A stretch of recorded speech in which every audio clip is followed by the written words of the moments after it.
Hello, bonjour. Je vais parler de Meghan Markle et de ses amis, un de ses amis en particulier.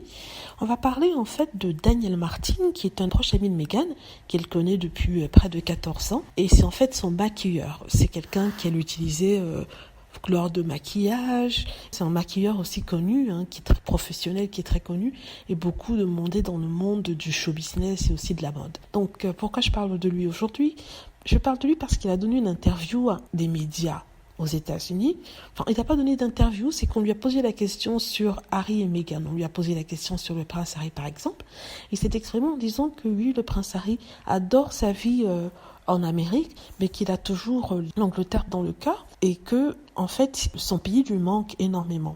Voilà. Donc peut-être que c'est un commentaire innocent, mais ils ont pris cette dernière phrase pour écrire 50 000 articles dessus en disant que voilà, Meghan Markle retenait le prince Harry en Californie alors qu'il veut rentrer, il se sent mal.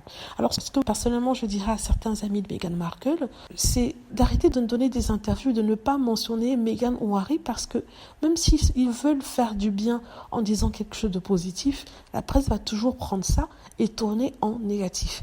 Si on leur pose la question par rapport à Harry et Meghan, ils n'ont qu'à dire que voilà, c'est leur vie, ils ne répondent pas aux questions qui leur sont posées, tout simplement. Parce que sincèrement, le monde depuis devrait s'être rendu compte de la façon dont la presse fonctionne.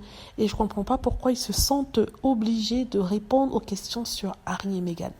Vous voyez, donc je suis sûre que Meghan ne peut pas demander à ses amis de ne pas parler. Je crois que c'est un peu délicat de le faire. Mais quand même, il devrait réaliser que chaque mot qui est dit sur Harry et Meghan est utilisé contre eux. Donc peut-être qu'il vaudrait mieux ne rien dire du tout. Voilà. Mais c'est bizarre quand même que certaines personnes ne comprennent pas ça. Vous voyez, je ne sais pas. Je ne crois pas qu'il ait été payé. Je crois que c'est dans le cadre d'une interview sur son boulot qu'on lui a posé la question. Mais normalement, il devrait s'attendre à ce que chaque fois qu'on lui pose la question, ce soit manipulé, ce soit changé, en tout cas ses mots. Voilà. Dites-moi ce que vous en pensez. J'espère que vous aimez la vidéo. N'hésitez pas à cliquer sur like si c'est le cas, à vous abonner pour plus de vidéos et à cliquer sur la petite cloche afin d'être averti lorsque je poste une nouvelle vidéo. Merci.